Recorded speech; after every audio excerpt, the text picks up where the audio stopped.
Spring training rolls on for the Diamondbacks, but they will be without some of their biggest stars who depart this weekend to join their World Baseball Classic teams. We have more on the impact and how proud these guys are to participate in this tournament. Don't you go anywhere. We're starting right now.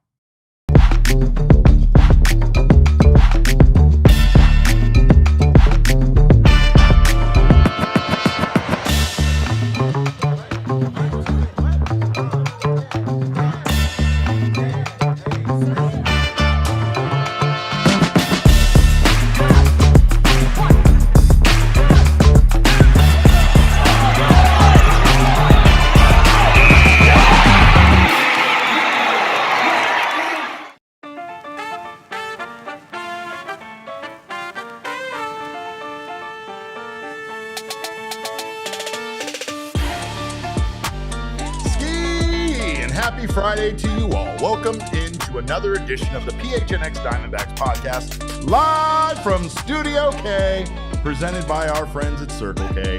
It is I, your mayor of PHNX, occasionally known as Derek Montilla, here with all of my toys and all of my stuff. I'm thrilled to be talking about more spring training baseball, as well as the upcoming beginning of the World Baseball Classic tournament. I am not alone. Not only do I have you wonderful people here in the chat, but I got my guy Damon Dog on the ones and twos today, as I tend to do, aka Damon Fairall. Bark to you, Damon, and happy beginning of the Dominican Republic team steamrolling the rest of the competition. Hello, Derek. I'm happy to be joining you on this great Friday afternoon here. It's a great Friday. Like I said, it's entirely too hot here in Phoenix already. I'm gonna probably be saying that a lot because I had to be out in the sun a lot this week, and I'm not ready for that. It's pretty damn nice outside. I know it's nice, but it's just early. I think that's where people are getting a little bit upset, Derek, is that, you know, like last night, for example, the weather, it couldn't have been any better. I had the windows down. It's 70 degrees. Feels like San Diego, but again, it's just was at night though. It's in February. It should be 70 in the day is what it should be.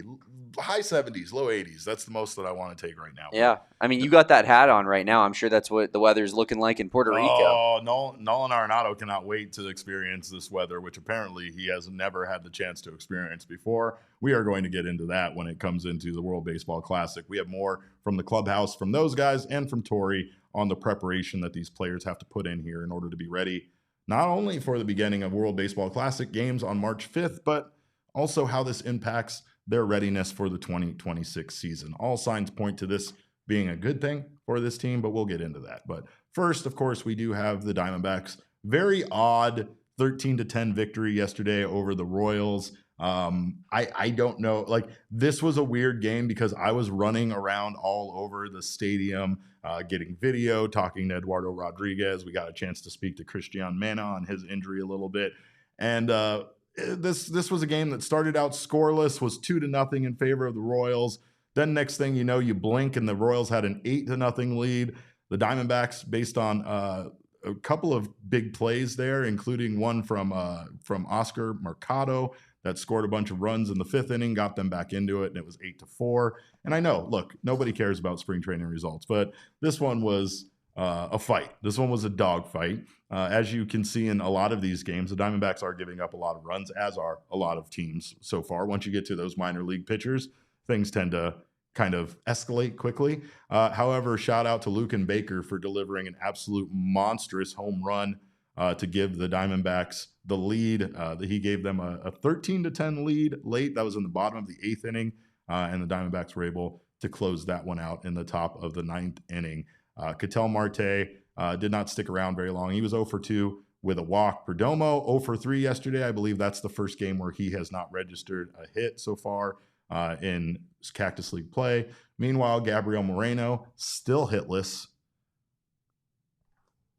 And I know it's spring training and I'm not going to overreact, but Damon, I want to overreact.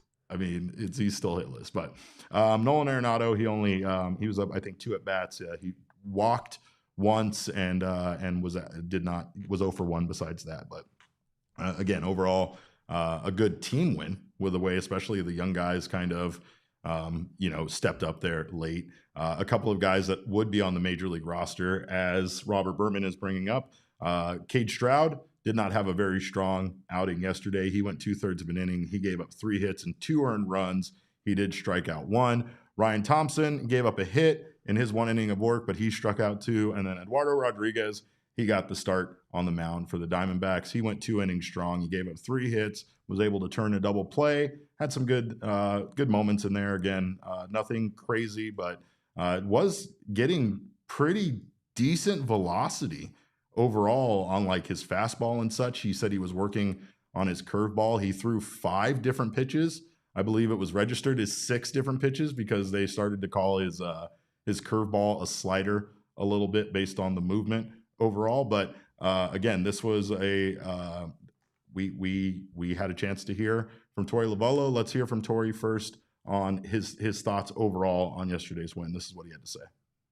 I was just most impressed with the little things inside of the game. It was Ben McLaughlin moving the runner over, Luke and Baker drawing a walk before the big 3-run home run by Fernandez. Those are the things inside of the game that we really preach, and when they start showing up, it means we're doing a lot right. So, I want to highlight some of those guys because they don't get talked about a lot. Everybody wants to know about Perdomo and Marte, etc. But overall, I think we did a lot right today and offensively, and it was very pleasing. On the mound, there was only 2 walks, but we put the ball on the plate. I just think at certain pitches and certain counts, we're letting guys get back into counts, maybe not putting guys away. And I know that's a process; it's going to take a little bit of time. But a couple guys threw the ball really well. We'll focus on that. Just keep growing. I was just most impressed. Book's Journey in the chat says pitching is a nightmare for this team. It really is. And I mean, so far this spring training, there isn't, I guess, a ton to be excited about. I mean, it feels like even though there are some good outings from some of the guys who are going to be on the major league roster, you still can't help but be brought back down by the constant injuries that keep happening to this team. According to Steve Gilbert, Merrill Kelly may not go on the IL, which is a very good thing for this team. The Diamondbacks are holding out hope, according to Steve, that if Merrill Kelly can get back on the mound soon, that there's a chance the club could slot him in at the back end of the rotation to open the season and have him avoid missing any starts at all or having him go on the IL at all. Torey said, we feel like given the progress he's made and the evaluation that was done by a lot of really good people, that if we do start the progression sooner than later, he might be on the back end of our rotation. So that's what we're going to hold out hope for, but anything's possible. We still got to wait until all is said and done, which means that there's a good chance that Merrill Kelly does miss starts, right? It doesn't sound like overall this is going to be an injury that's going to, like I said, require surgery. It doesn't sound like an injury that's going to require him to miss a significant amount of time. However, if he's not right based on the at least WebMD description of this terrible condition, it can feel like he like his ribs are on fire or his back is on fire, and it doesn't sound like something that someone would be able to pitch in a major league game and kind of just deal with. Now, there is the possibility that, based again on my detective work over on WebMD, that there is options, there is injections and things they can do to help alleviate the pain for Kelly. But overall, not a great situation. You would almost feel like sometimes when a player does have a medical situation like this, that you could address it more directly. I mean, the in general, the kind of, I guess, lack of confidence in what was actually wrong with Kelly is a little concerning, right? Like that's a part that's not great. And the fact that this is kind of like one of those conditions where it can flare up, it can feel better. It feels like it's going to take a little time for the Diamondbacks to know when Kelly is good to go again. Most likely he's going to want to get back on the mound as soon as possible. Meanwhile, Brandon Pfaadt, something might not be right with Brandon Pfaadt.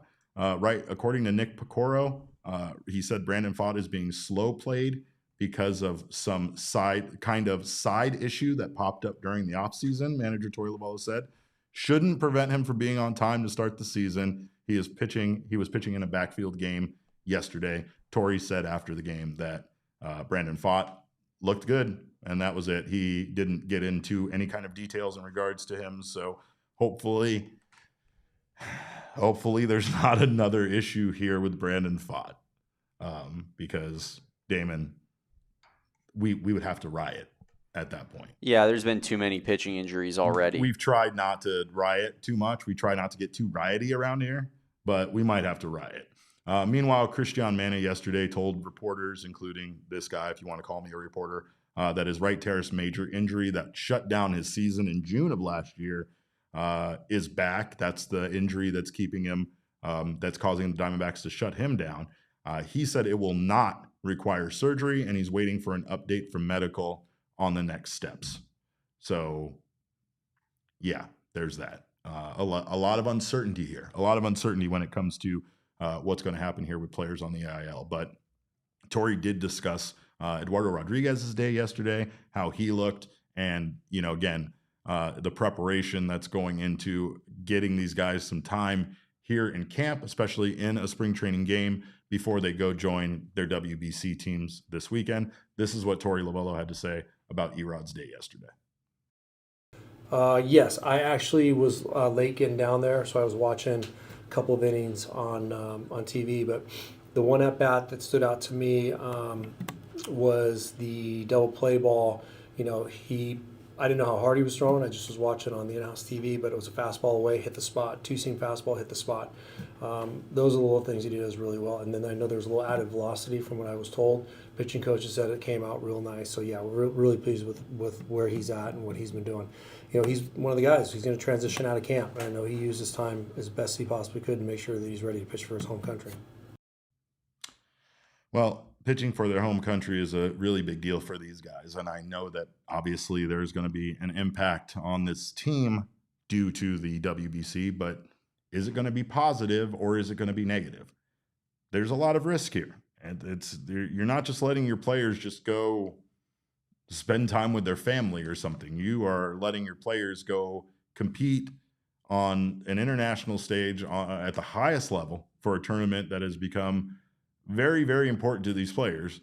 And you are risking injury at any time. You're risking injury just with guys being in camp at spring training. So that's nothing new. But we're going to talk again about, you know, what this means to these guys and why, again, this is something that teams are willing to allow their players to do in order to overall, you know, not only let them play for their countries, but also they feel like this is positive preparation for the season and not detrimental or risky. They view it in a completely different way, but we'll get into that. One roster spot that we have discussed, that we just discussed on yesterday's episode, is the backup shortstop role. One, Jose Fernandez, who we briefly discussed, is a guy that's currently on the 40-man roster, and he is a guy that's been making a big impression in camp and in these spring training games. He had a huge hit for this team yesterday in that win, and again, he is a guy that's been playing very, very, very well for this Diamondbacks team overall. Jose Fernandez, 1 for 3 yesterday, 3 RBIs, 2 runs scored himself. So he had a big home run in the 7th inning that led to the Diamondbacks, I believe at the time, tying the game and then eventually taking a lead also in that inning. But here's what Torey Lovullo had to say about Jose Fernandez making very, very positive impressions in camp so far. For sure. He's been coming on strong from the first month of last season. His minor league coaches have been talking about the improvements, the overall body strength, and his ability to just duplicate good swings. You know, he's 22 maybe, and it just took him a little while to figure out his body and grow into it. So we know that there's still more growing that he needs to do, but driving baseball is the way he is, especially this last at bat into right center field. That's a great swing, great approach, and tough to pitch to. So yeah, we know that he's been coming on quick, and we're paying a lot of attention to him for sure. When Torey says he's been coming on quick, he is a guy, young guy, but again, he's right there around that same age, maybe a little bit older even than Geraldo Perdomo was when he made his debut with this team. And you know, there are questions about their infield, right? Like we talked yesterday, we do feel like they have better in-house options than potentially going out and adding anybody that's left from free agency. But Torey was asked if Fernandez has a chance of making the opening day roster, and apparently the answer is yes. This is what Torey had to say. Look, everybody that's in camp, I want them to think they have an opportunity to make the opening day roster. So I'm not going to close any doors on a young player coming in here to impress us. He's doing exactly what he needs to do. So he's a very dependable shortstop. He's a bigger body, but positions himself well. His posture has improved dramatically in picking up a ground ball. Strong, accurate throwing arm. I know yesterday a little bit of a hiccup and a great learning experience for him with a hurried throw. The speed of the runner caught him by surprise, so we talked about that, and we'll see how he improves. But yeah, he's just fine at shortstop. The other question in regards to backup shortstop involves Jordan Lawler. The Diamondbacks are playing Lawler in center field so far. That's where the majority, if not all, of his reps have been. In games, that's where his reps have been, and Jordan has had just a great amount of success so far. Very small sample size, very early in the season. Still not a lot there to get super excited about, but as far as what you are asking of him so far, Lawler has accomplished it, and so far it seems like the team is kind of dedicated to converting him to that center fielder that they said he was going to become. But I asked Torey yesterday if Jordan Lawler could be their other option here at shortstop, and if that's in the plan at all. Sounds like it still is. This is what Torey said about that. We talked about giving him a long runway with Mac in center field, and where that runway ends and takes us, we're not sure. But we didn't totally close the door on shortstop. We know it'll be a quick. I don't even know. I'm looking for the right word, but he'll be a quick study to get back at short and get those actions moving again. We felt like getting grounded in center field was the most important thing. So he will be an option at shortstop if we make that decision. We haven't yet got him to get those reps at shortstop, but we will at some point. Connor Cox, our ad guy, just showed up in our office, Damon, just dressed in from head to toe in Cubs gear. And I was in a good mood. I was in a good mood here until I saw that, and now I'm just not in a good mood anymore. Only cool when you do it then, Derek. Well, let's calm down on that. Let's calm down on when I wear Cubs gear. Mr. Wrigleyville hoodie over here. Hey. I was in a mood. All right. Sometimes you're just in the spirit of the holiday when you're at Wrigley Field. But when it comes to Lawler, Damon, I mean, if you have a guy that you want to be an outfielder, and so far everything is going the way that it is going for him, do you mess with that at all when it comes to baseball? Or do you just let him continue to walk down that particular path as an outfielder and not further interrupt his development or further complicate his role on this team? Or does it open up the ability for him to still get plenty of playing time, even though he might not be this team's everyday outfielder once Corbin Carroll and Lourdes Gurriel are healthy and back full time?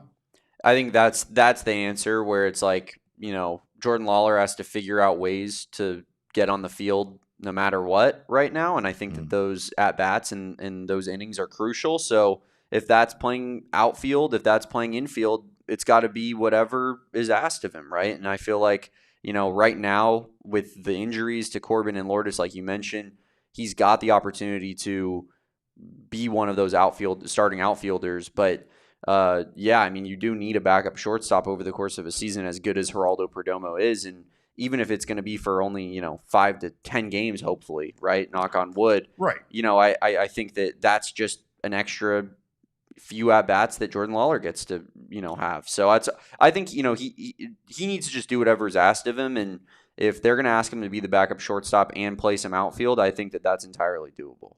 I agree. And, it might be harder to focus on, though, for sure. Well, and again, what Torey said there, right, is that they feel like he has shortstop down. He does not need to kind of get back into being a shortstop. But again, it's easier said than done sometimes to have a guy change positions from one to another. Also, you'll hear baseball players just straight up say it's catching the ball and throwing the ball. It's really not that different from one position to the other. Like, a lot of it has to do with your, obviously, the approach angle and your ability to read the ball in the outfield. We've talked about like third base is a front to back movement versus second base and shortstop being side to side kind of thing. But for the most part, talented players can adapt. And I believe Jordan Lawler is that. Also, we were asked about who was the vibes guy this year, or who was going to be the vibes guy, or who has been the vibes guy in camp. And let me tell you, it's Jordan Lawler, Damon. His vibes off the chart. Jordan Lawler right now strikes me as the most unfazed human being in the Diamondbacks clubhouse. He's always smiling. He always has a great attitude. And, again, I think that maybe it's easy to do so when you've come into camp and played the way that you have. But, you're going to need to keep it up, I guess. Keep up the good attitude and keep up the performance. And we'll all be very happy. Yeah. I mean, I think Jordan Lawler, he's being given free reign here. And so I know we're all rooting for him for the most part. There's a loud minority of people, I think, in the fan base that are maybe anti-Jordan Lawler, but, I think it's like the team thing. I think it's easier to say, like, to write him off as being, a bust.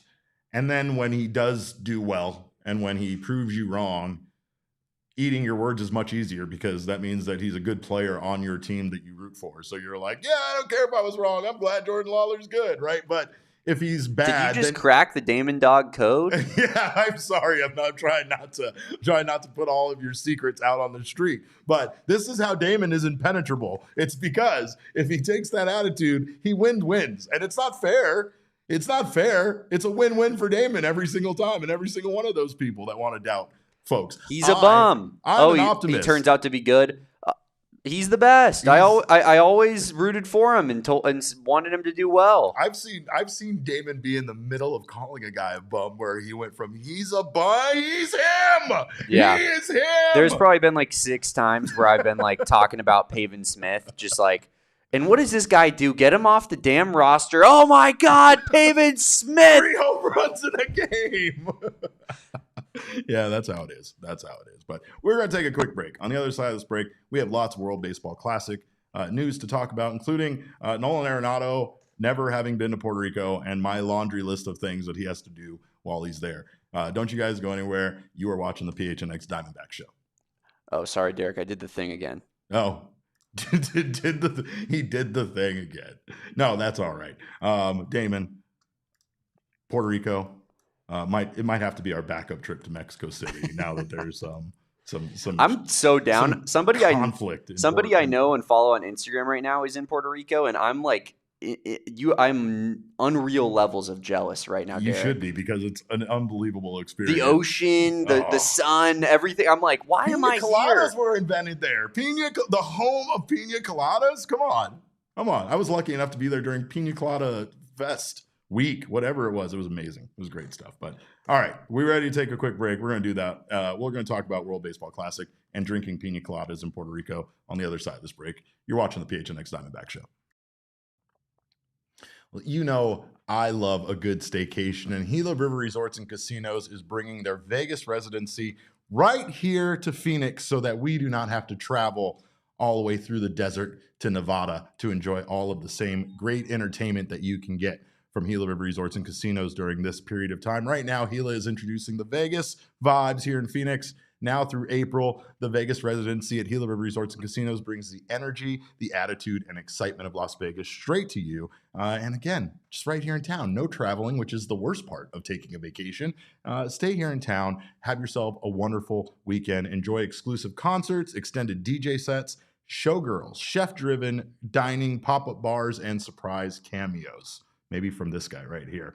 Plus, don't miss the fabulous Corvette giveaway and special perks for loyalty members as well. So you bring you, they'll bring Vegas, only at Gila River Resorts and Casinos. Visit playatgila.com for their full calendar of events today.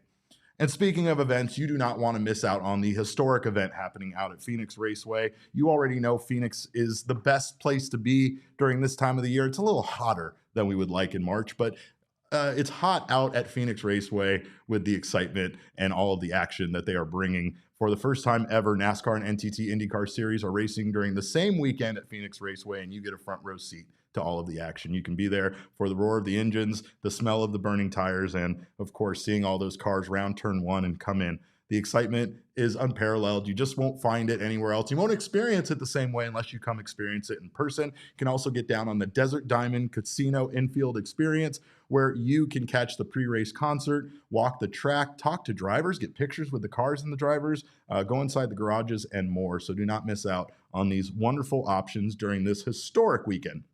The 2026 Spring NASCAR Weekend at Phoenix Raceway is making history with NASCAR and NTT IndyCar Series sharing the same track on the same day, and you'll want to say you were there for it.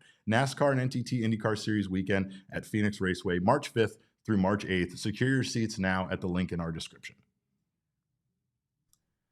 Well, it is almost time. The guys are packing their bags, getting ready to go join their World Baseball Classic teams, join their fellow countrymen in order to play in this impressive tournament. I mean, honestly, in my time of covering the WBC and being a fan of baseball, I've just seen this thing grow into exactly what we hoped it would be. And it's the reason why, you know, we talked about the Olympics thing in the past. Like, it's the reason why it has to take place now. When the Olympics come around, the Summer Olympics, you can't have guys of this caliber taking time off in July and June and such to go join a team. So overall, this just makes a lot of sense, and it has become the thing we kind of hoped it would be. But it runs March 5th through March 17th, so we are almost at games, about a week away. But players will be departing their MLB spring training camps this weekend and reporting to their national teams for practice, camp, and opening games. They also apparently have a group chat that I would just love to be in. When it comes to the Dominican Republic team, I need to be in the Dominican Republic group chat. But official tournament schedule has games beginning on March 5th. So again, since the WBC happens before MLB's opening day, technically MLB teams cannot forbid participation unless a player is injured or has been denied insurance. In fact, one of the Diamondbacks players was denied insurance, Carlos Santana. The Diamondbacks are still allowing him to participate in the WBC. That is not the case with many other teams, especially this team right here. We have some problems. Team Puerto Rico is going to have some problems this year. But Nolan Arenado is not going to be one of the problems. He'll probably be a leader on that team, and I'm thrilled to have him. We will take whoever we can get. This is what Arenado had to say about playing for Team Puerto Rico and never having been to the island. Yeah, I'm just super excited about it. I'm really looking forward to it. I'm looking forward to playing in Puerto Rico, and obviously representing my Latin heritage that I got, and my family's really excited about it. Have you been to Puerto Rico? I've never been, so I'm really excited about it. What have you heard? I heard great things. The food's amazing, people are amazing, and obviously the weather is really great. So I'm really looking forward to it. Food amazing? The food is going to be the best thing you've ever had in your life. Mofongo, tostones, y pernil. That's all you need in life. Some rice, some beans. You're going to have the best time you've ever had. Weather, beautiful. Places you can go. There's a bioluminescent bay that you can go watch glow in the dark. Little animals glow in the dark. El Yunque, the rainforest. There's a rainforest right there. Not to mention, there's no doubt that his hotel is already on a beach. So just going out and sitting on the beach and enjoying the beautiful Caribbean weather is amazing. But yeah, man, let me tell you, I'm pumped for him. I hope he drinks some coquito while he's there, and I hope he gets at least one pina colada in him. But it's interesting. A lot of people have discussed Nolan Arenado playing for Team Puerto Rico. I feel like he's even gotten a little bit of flack about it, considering that he did play for Team USA previously, and now here he is playing for Team Puerto Rico. Look, I don't make the rules. I know it's confusing. I know Puerto Rico isn't a state. It might as well be, but if you were familiar with the politics in Puerto Rico, they very much like staying a Commonwealth independent kind of territory that's owned by the United States, but not necessarily part of the United States as a state.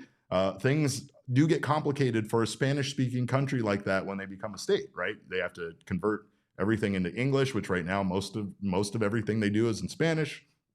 There's funding stuff. There's a lot of stuff there. I mean, I think Puerto Rico definitely could benefit from being a state, but they practically are anyway right now. You can go to Puerto Rico. Damon and I will be going to Puerto Rico. You don't need a passport. You can just go there whenever you like. It's a delightful experience, and everybody should try it. But specifically, I'm excited Nolan gets to do it, and he gets to play for Team Puerto Rico in Puerto Rico. The game is there's games in San Juan, and Team Puerto Rico is in that pool, which seems unfair, but that team needs all the help they can get. But first, here's Arenado talking about playing for Team Puerto Rico after having played for Team USA and how this could be his last opportunity to participate in this tournament.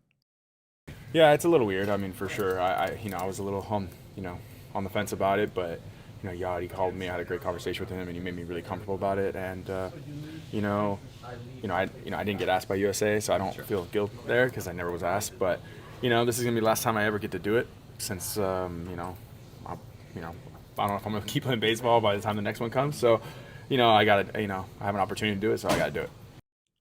Look, when your mom wants you to play for the home team, you play for the home team. But also, he's right? Like, one, Team USA did not ask him to come participate for their team. So it does allow him, based on his heritage, based on other parts of his family, to participate with another team. And I don't see anything wrong with that at all, especially considering it's Puerto Rico. That's all obviously part of the USA anyway. So it's not like one of those situations we were making fun of with Great Britain, adding players that were born in Jamaica and the Barbados and such to their team simply so that they could have a full roster, right?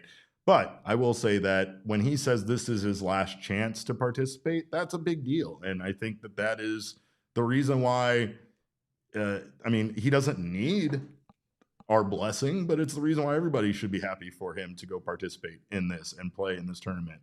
And he's part of a Puerto Rican team that, quite frankly, is fractured and broken and has so many issues with their roster. So many of the players on Team Puerto Rico were denied insurance, so they were denied the ability to participate in this tournament. You also had a number of injuries. You have Javi Baez with the testing positive for marijuana or admitting that he smoked marijuana and then them not allowing him to participate in this tournament. A lot of weird things, dumb things. That one's specifically dumb. But here's what Arenado had to say about Team Puerto Rico's roster and everybody just playing to win. Yeah, obviously, listen, Lindor is the face of Puerto Rico. I think we're all kind of disappointed that he's not playing, and all the other guys. But you got to go out there and compete. Nobody feels bad for us, so we're gonna find a way. We still got some good arms, and when you play in, we're playing in Puerto Rico and representing them. So hopefully the fans can give us a little extra boost, which they probably will. Oh, brother, probably will they? It's going to be an electric atmosphere. Unlike he, I don't know, maybe he's never even played in that kind of atmosphere. But it's going to be electric. Meanwhile, one guy that knows a lot about the WBC tournament is Diamondbacks' newest first baseman, Carlos Santana. Once again, a guy that is not insured, but still being allowed to participate in this tournament. I had a chance to talk to Carlos and ask him about the World Baseball Classic preparation and how it impacts spring training. Does he feel that it's a benefit for players, or is it something that then kind of rushes their timeline? Here's what Santana had to say about the preparation for the WBC. He helped. Yeah. He helped. Like every game, he's like a season. He's a little bit different to spring training. We have to prepare for the season. But when you represent to the country, especially to the WBC, he's like a season, like a World Series. We have big response to represent to DR, especially baseball is a number one. So, I think he can help. The preparing is different.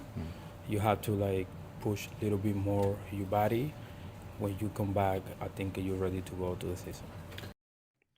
Not only has Santana participated in this tournament, he and his Dominican Republic team won the tournament before. I asked him what it was like to win the tournament and also what his thoughts were on Damon's Dominican Republic squad this year on the lineup.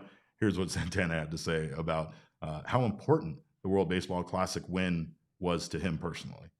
We won 2013. He's one of the best moments in my career when I play. When you represent to DR and they have support to that country, fans, everybody. So we had to big moment for them. What do you think about this year's team? Win. I mean, we have great talent, great team, energy, attitude, everything is good. He's positive. So we see when we meeting everybody all together. We have the group chat and see what happened. But we have great team. We have great talent, great players. So and see what happens. There's no way that Geraldo Perdomo isn't a problem in that group chat. Am I right? I mean, he's the leader of the group chat. I feel like he's a notorious troublemaker in that group chat. Yeah, is what I feel like.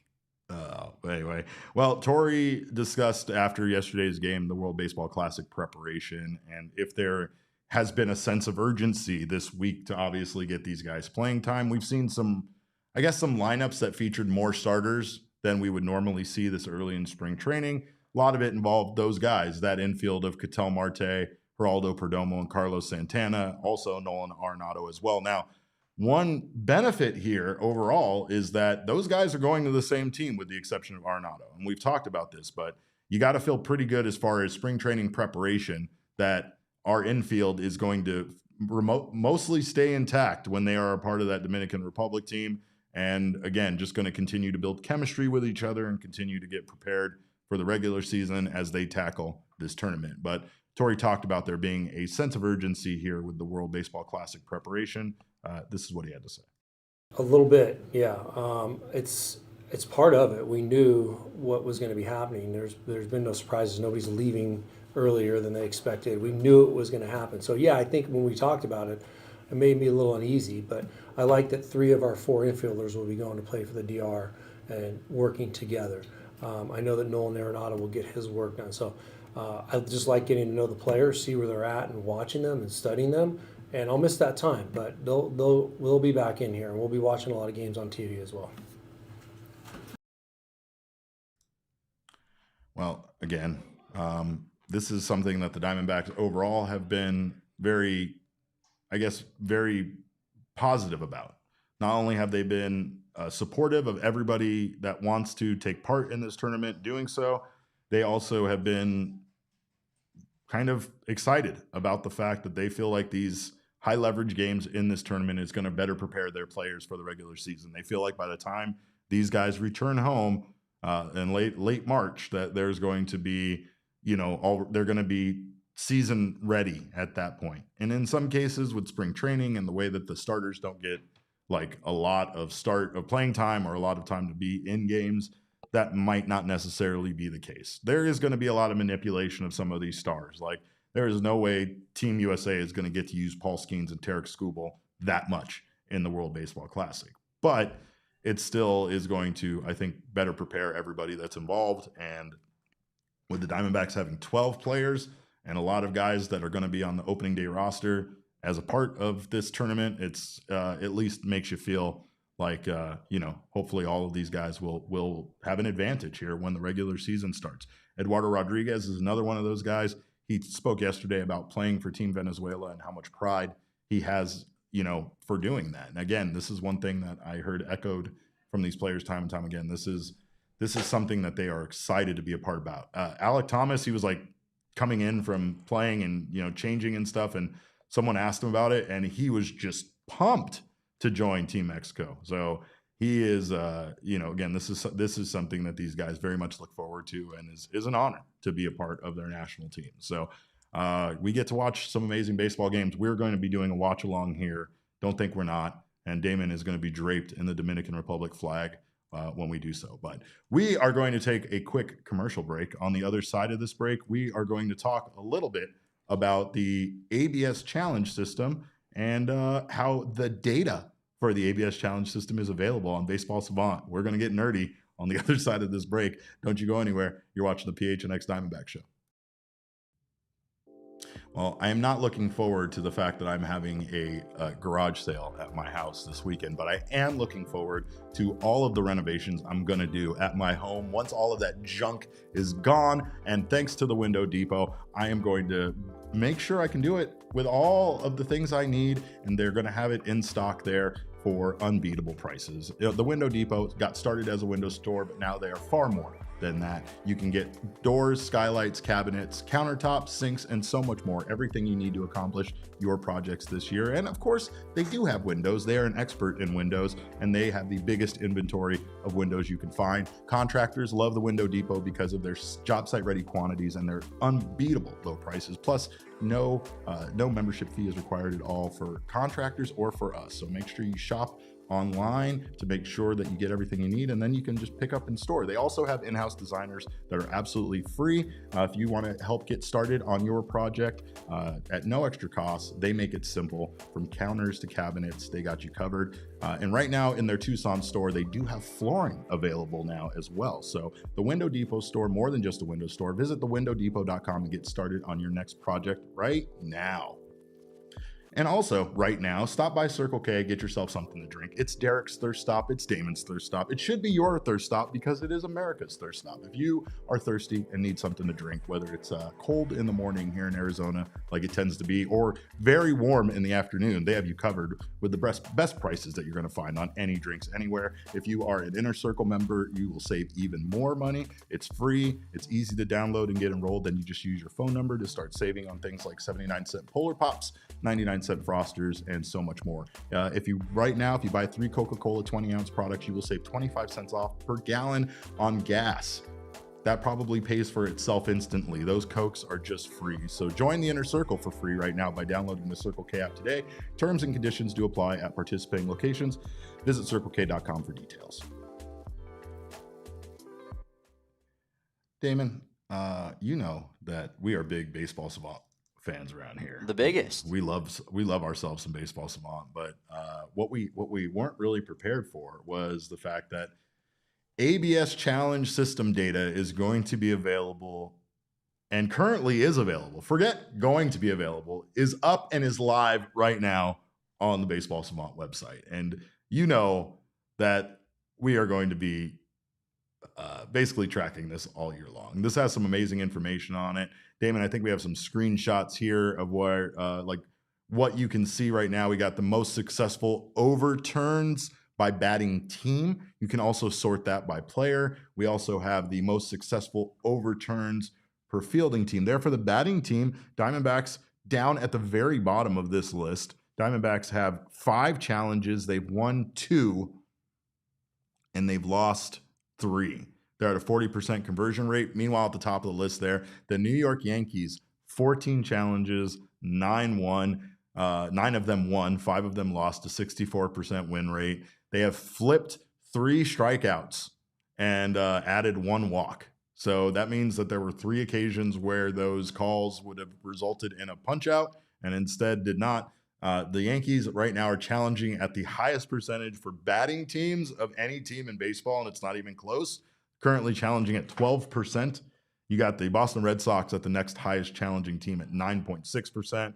Then the Twins at 8.7% and the Brewers at 7.4%. Then from there, everybody's around like 6, 5, or far, far lower than that because teams are not out there in spring training right now really utilizing this much. I think that they're still trying to figure out what their strategy and approach is going to be. But we also have our most successful overturns for fielding teams, and the Diamondbacks are far more successful when it comes to that. Diamondbacks have challenged 11 times, and they have won 5 of those for a 45% win rate.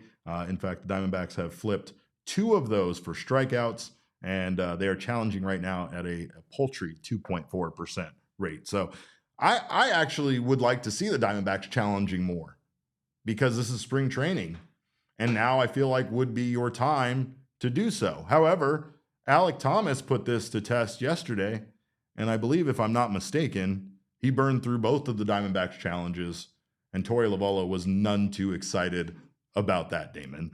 In fact, we have Torey discussing Alec challenging those 2 challenges and talking about how, there's a kind of a chart of certainty versus leverage, right? Like, how big is the moment and how certain are you that it was a ball, or how certain are you that the call was wrong?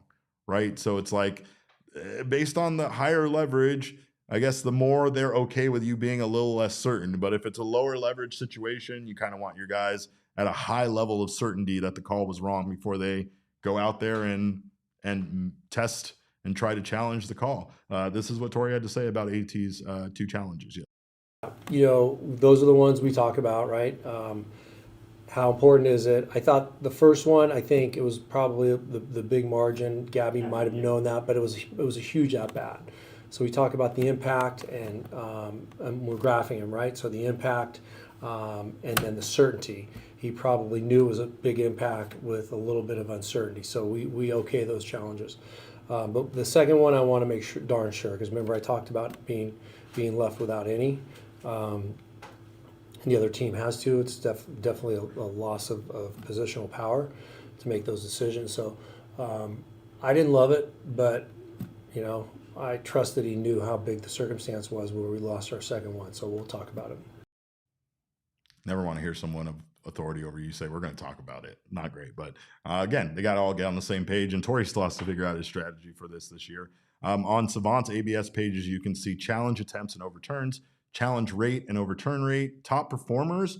And again, Diamondbacks actually have a top performer. When you flip it over to most successful overturns by a fielder, Gabby Moreno right now tied at the top for first place as far as most successful overturns. He has had 4 wins. He has challenged 6 times. He's lost 2. He has a 67% win rate, and he has turned 2 of those bad calls into strikeouts. So Gabby knows what he's doing behind the plate. I imagine Torey is going to be very trusting in him as far as who is allowed to do so. We'll see who is allowed to do so as far as batters are concerned. But again, going to be an interesting thing that takes place as as the season rolls on. I think that this is still very dumb, but this is like they found a way to make it fun. And now you've added stats, and now you have added tracking in the Baseball Savant page. So now you've made me happy because now we can geek out about it. At the end of the day, I was still yelling just last night about the very concept of the ABS system, because I still feel like when you take a look at other sports, they've made advancements in tracking of their game. Like for instance, with the football, right? You can't just take home the football that the guy throws you in the crowd anymore. They have to swap it out for a new football. Why is that? Because that one that he threw you has a very small microchip in it that we don't want to lose. And that is for tracking purposes that they've done in the NFL, right? They're not turning it into another challenge system. They're not like throw a red flag for this kind of challenge or a green flag for this kind of challenge, right? They're just putting it in the hands of the umpires and the officials and the chain gang that have to track first downs and yardage and all of that. They are just trying to make advancements in the game to get the calls right. I still do not understand and will not understand why we're not just giving the umpires this technology to help them be better at their jobs and allowing them to still use their discretion when it comes to certain things like a crouching stance by a batter, or perhaps, some other situation where they feel like they can add a human element to it that allows them to get the call right, right?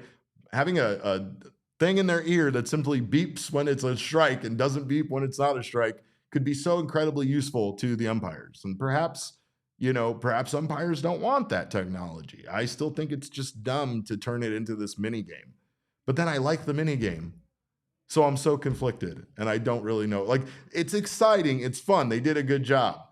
And that I think is what gets all of us as fans to kind of look past the idea that they could have just given this technology to the umpires and ensured that they got it right. But whatever, it is what it is. It's still going to be a big fun part of the game going forward, and hopefully it just is part of the game, like everything else that they've done, like the pitch clock, the challenges, bigger bases, removing the shift, everything they've done to improve the game of baseball. Hopefully this will be that, and in a few years I don't have to talk about how much I hate the fact we didn't just give umpires earpieces. But anyway, that's neither here nor there. I did want to tell you guys, of course, that we are having our Die Hard sale right now. The Combine is happening. Johnny, Bo, they are killing it in Indianapolis. They also better bring me back some St. Elmo's cocktail sauce, or I am going to have a fit. It's St. Elmo, Derek. I don't mean to do that to you. No, but I said St. Elmo's cocktail sauce. Did I not say that? Is it not a possessive thing? I would just say St. Elmo cocktail sauce. Sorry, I just wanted to kind of make clear to everybody was that I not that saying I that knew it was their specific goddamn cocktail sauce, Damon?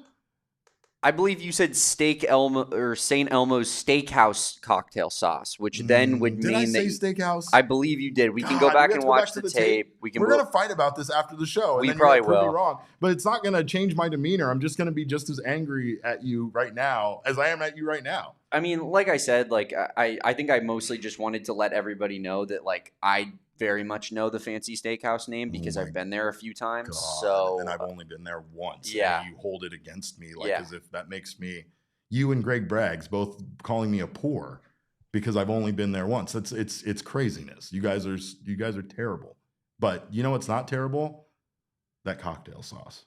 It's not terrible. So Johnny better bring me some back. You better sign up to be a diehard if you aren't one already, because this is an amazing deal that you can't miss. 55% off. Get yourself 1 year of coverage for just $36. Get NFL Combine coverage all this week. You also get complete access to our draft guide, scouting reports, prospect breakdowns, and so much more, plus a free shirt of your choice from our locker and premium football coverage all year long. Well, premium sports coverage, you could say. We all do a good job around here, not just Johnny and Bo. All right, they're not the only ones here. I'm also here. I'm also covering a sport. But visit gophnx.com/intro to get down on the Die Hard offer right now. Stupid Damon. Now I'm all upset. I was excited to talk Baseball Savant more. I was excited to get even nerdier because as far as us having these ABS stats, that's great and all. But did you guys know that Corbin Carroll was tied for the best ideal attack angle percentage in Major League Baseball? I bet you didn't, because that is bat path, which he was really bad at, if you don't remember, in 2024, right? His bat path was not great. This is his swing path attack angle. So the ideal angle for a baseball player is 5 degrees to 20 degrees. That's what's considered an ideal bat path or bat angle for you to swing through the strike zone and strike a baseball. And according to this data on Baseball Savant, Corbin Carroll was tied with Royce Lewis from the Minnesota Twins for the best ideal attack angle percentage at 68.4%. But we're not going to talk about that, Damon. That's not what we're here to talk about. We are instead going to talk about Jelly Bean. Jelly Bean is the most important thing in my life right now. This baby pygmy hippo has completely flipped my world upside down. I love him more than I love members of my own family. This baby hippo is at the World Wildlife Zoo right here in town, and we can all visit him once again without taking a vacation, without having to travel. You can just drive to the World Wildlife Zoo. And I know that we're not supposed to give away free ads, but this is Free Ad Friday, and my free ad of the day is for the World Wildlife Zoo. Because this little guy is adorable. Everybody was talking about Moodang. I wasn't even a Moodang fan, Damon. I'll tell you, my lineup, my roster went deeper. I was a Mars fan. Mars Attacks, those little social videos on Facebook, that little baby pygmy hippo, I love that baby pygmy hippo. Mars Attacks, loves his snacks. But now we have our own. We have Jelly Bean, which this vote was just held, Damon, for his name. They had several options, but there was no other option. He had to be Jelly Bean. I believe his father was Lollipop and his mother is Tootsie Roll. I mean, Tootsie Pop would have been, I would have been okay with that. But Jelly Bean, this is all I care about now, Damon. Spring training, whatever. World Baseball Classic, Jelly Bean is the most important thing to me in life. You know, I have a lifetime membership to Odyssey Aquarium. True. Which is weird. I have that for the rest of my life. Until the day you fall. I need a Jelly Bean lifetime membership now to the World Wildlife Zoo. Mm-hmm. It's all I want. I mean, am I wrong? I mean, am I wrong to have this be the most important thing in my life right now, or what? Max brings up a good point. Punch the monkey or Jelly Bean the pygmy hippo. Oh, 100% pygmy hippo over that. Sorry, Punch. Punch makes me sad. Yeah. Punch was abandoned by his mother, so he's just dragging around an orangutan doll with him. It's heartbreaking. Meanwhile, you got Jelly Bean just a little plopping after his mom. just doing a little run after his mom. Not a separated family, not a broken home, not a sad orphan monkey that's getting picked on by the other monkeys. This is a positive story. I want to go to the zoo to escape my problems. I don't want to go to the zoo to take on Punch's problems, Damon. I want to go to the zoo to enjoy animals in a home that works. I don't want to wear your trauma. I have enough problems at home with my family. I don't need to take on more family trauma and dilemmas at the zoo. Sorry, Punch. Oh, I've never like, trust me, I've planned trips. I've purchased merchandise, Damon. That's the whole thing. I cannot wait for this. And again, this is something that's right here in the Valley. Everybody, like I've been telling people, get out and see spring training. Miss me on that. Forget that. Go see the Pygmy hippo, baby. Go see him right now. Yeah. Stephen Mitchell says he lives right near the World Wildlife Zoo, and now he knows what his weekend plans are. Yes, Stephen. Weekend plans. This is what you and I are doing every afternoon from this point on. Try life plans. Yeah. This is like a marriage. Yeah. I mean, this is, well, it's more of an adoption. Like he is our baby Pygmy hippo now. He is our family member, and we need to go visit him and take him presents and all of that. I would die for him, Damon. I would murder for him. Kick rocks, Moo Dang. Yeah. Move aside. Moo who?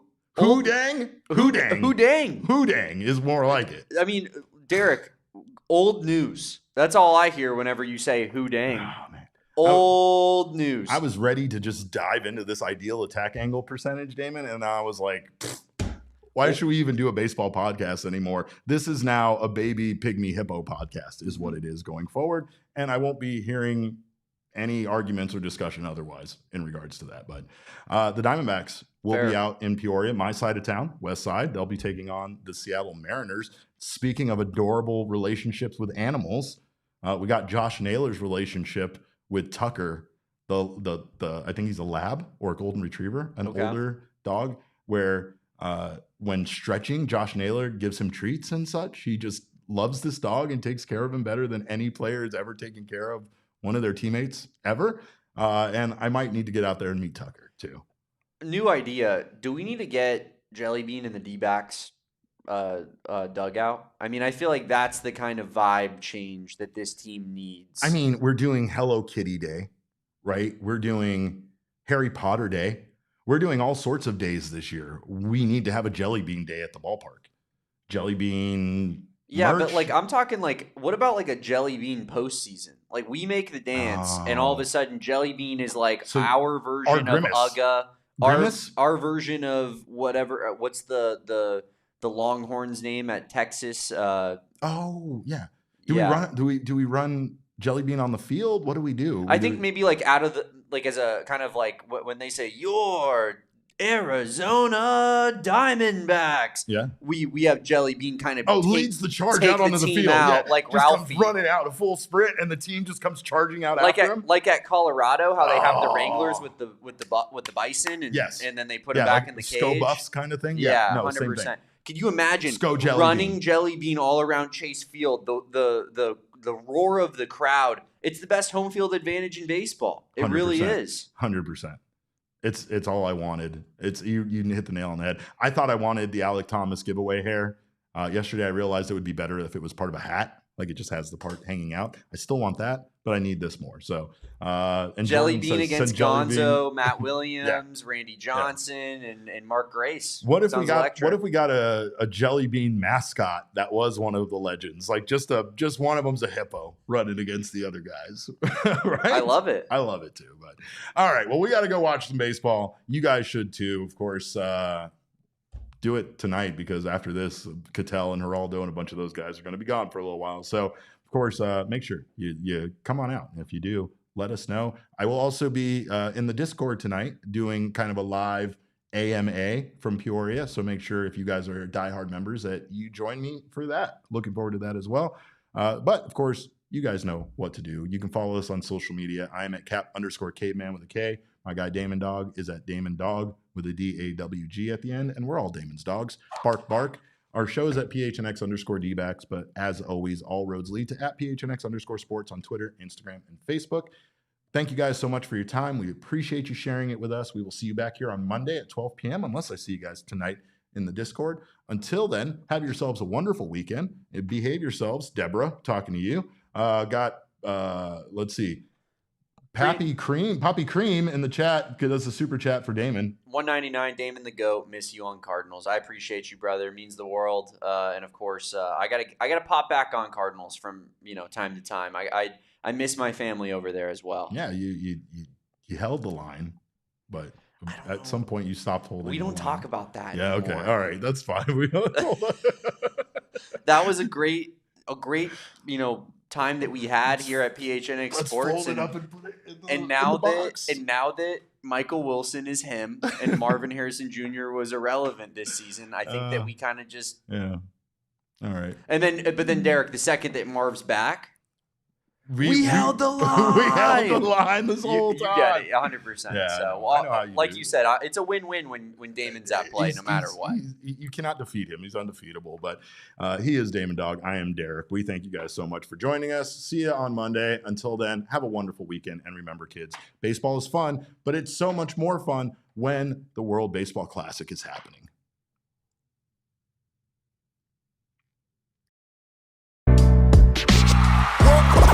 We all silly like the mayor.